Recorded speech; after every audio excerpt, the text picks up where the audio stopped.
So we are going to go into a very important class. Um, Before we get started, I want to share my appreciation to all those who have been with us on this journey to Zion for the many years, months, or days that you have been with us. It has been quite a journey. I I can say that I hope that everyone has learned. I am still learning. I am so grateful to our Heavenly Father that He has given us understanding that we can share with you all many, many things. Today's class will also demonstrate why we must be as detectives to search things out. Because we find that we are living in a time where, even with all the information, more information or access to information, the appetite for knowledge, the quest for knowledge is very insatiable. Um, for some strange reason, people are not satisfied with um, with what they have learned. Brother Shay, um, take that off the screen. Let me send you a better one. For some reason, your PDF is a little choppy there, so just just stop the screen for a second. What you got there? Let me send you a better PDF. Okay. Just hold on, family. Let me get Brother Shay set up here. As I said, I'm in a remote place, and let me give Brother Shay a better copy. So let me know when you get it, and just go ahead and use that one instead. Okay. So while you're getting set up, let me just continue on. So family,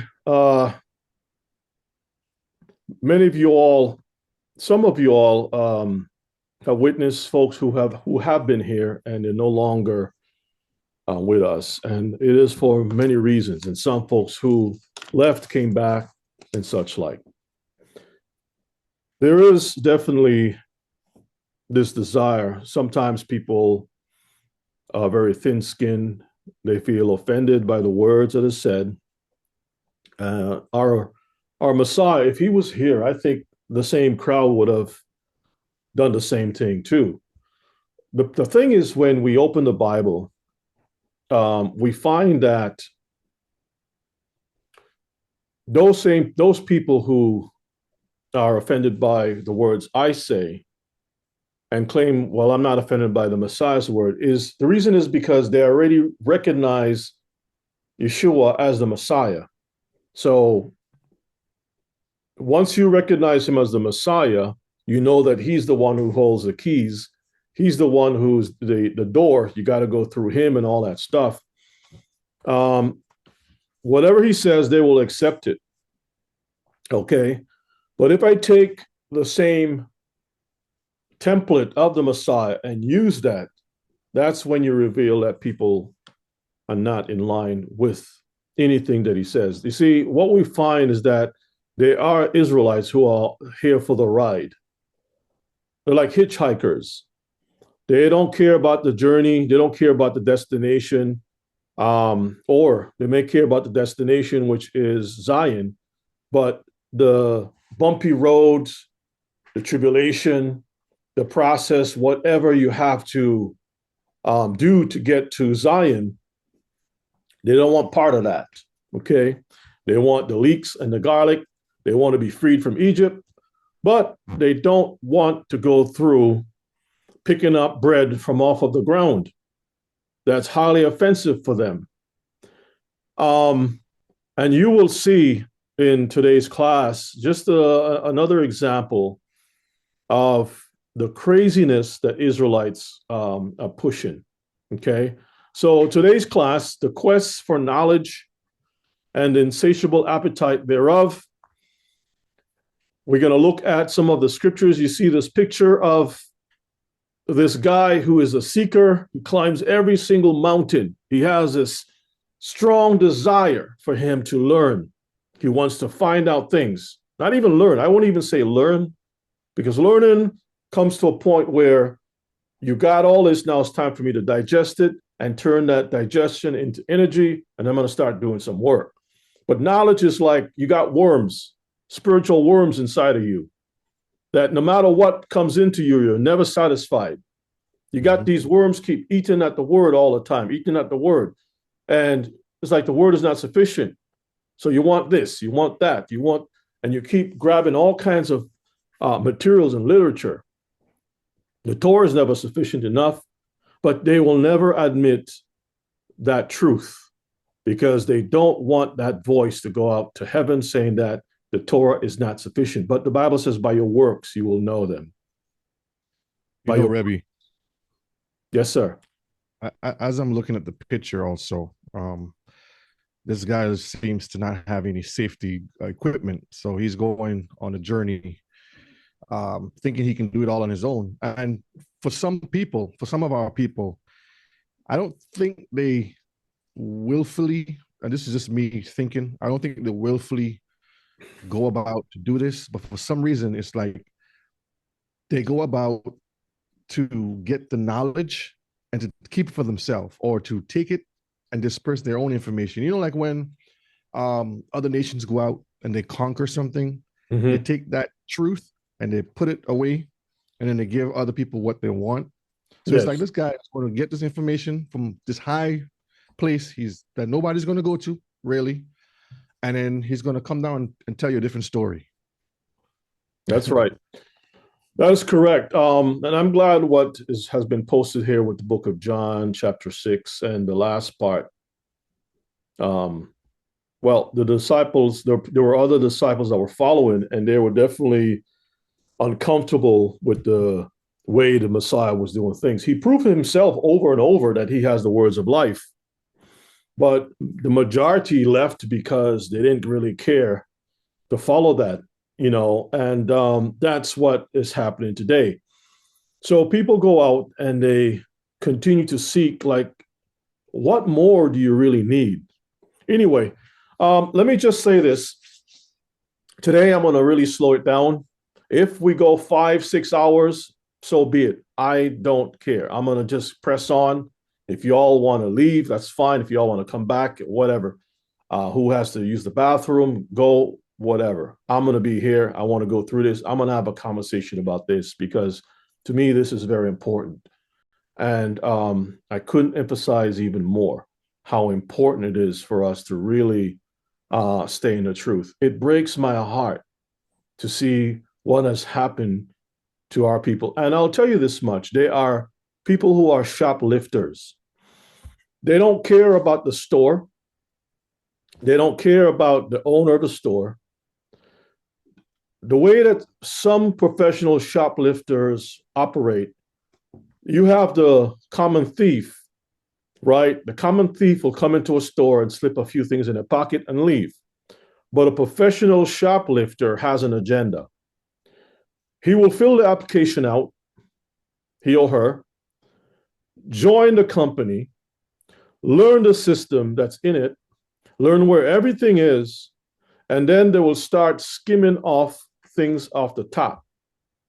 And when they reach to a point that they have sufficient for them to establish a new store, what they're going to do is start speaking to the other employees of the store to get them prepared, right, to get fired or leave the company so that they can come work for them. That is a professional shoplifter. And I have seen that even within this congregation. People who will say shalom, they will be here. They will learn everything. They will even fellowship with you all. They will laugh and they will share things in the chat. They will email one another and all that stuff. But they have an agenda. They have an agenda. And when they have enough supplies, they want to learn what you know. They expand their base. Then they start adding other things and they open a store, either online or right across the street from you or whoever. And then they push that as that they have the original, they have the truth, they have all kinds of stuff. And they will tell you to your face, I never believe in what you're saying. But if you look at the amount of time that they were, first God sent them, Yah sent them. Oh, I'm so thankful. And if I have to really do due diligence by reading the emails that I received from years ago, over 10 years, over 10 years of emails, letters, read, read, read, and to show you and ask question, where are those people now? You can't find them. Or you'll get a ending letter with cussing out and things of that nature. They will tell you, I love what you're saying, but the BUT has been a problem. So you got the seeker right on the thing. He travels from mountain to mountain, trying to get higher heights, deeper depths, right? To find the sage, always trying to find somebody up in the mountain. And the sage didn't even say anything other than point to something that we're going to examine in today's class. So let's get it, Brother O'Shea. Real quick before we go to the next slide, I have something I just wanted to read that kind of, because I don't see it that you have it here, and I just wanted to bring it out. It's in the book of Joshua. I'm gonna pull it up real quick. Okay. Book of Joshua, chapter 3. Let me pull it to the side. And this is about the record of Enoch himself and what he was doing, and the people was kind of seeking after him. And I just wanted to bring out these two verses, Joshua chapter 3, and we're going to read from verses 35 to 36. Let me go down here, make it bigger.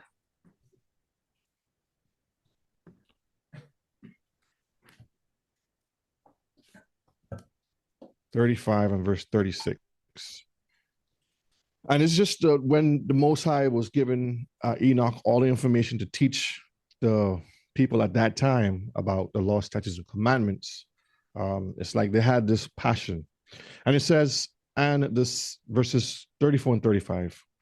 And on the sixth day, right here, some of the men remained and clung to him. And they said to him, we will go with you to the place where you goest. As Yahuwah liveth, death only shall separate us. Because he was telling them to go back, because you guys will die. Verse 35. And they urged so much to go with him that he ceased speaking to them, and they went after him and would not return. And when you read down some more, it just tells you that they did a census and some of the people never came back. They went to the higher heights to try to find where Enoch was going. And it just kind of ties in with this guy here trying to find, information. Yeah, most definitely. Thank you so much for sharing that. All right, so again, looking at that word insatiable, this is an important definition, right? Again, we talked about people who, for some reason, they're not able to be satisfied. Let's go ahead and read that definition, okay? Insatiable, as in unquenchable, incapable of being satisfied. Incapable of being satisfied. So they have like a spiritual tapeworm in them that constantly eats away like a canker in their bodies. And no matter what the Torah says, that's never good enough. They must get some more, something else, something else, something else. All right, let's go to our next.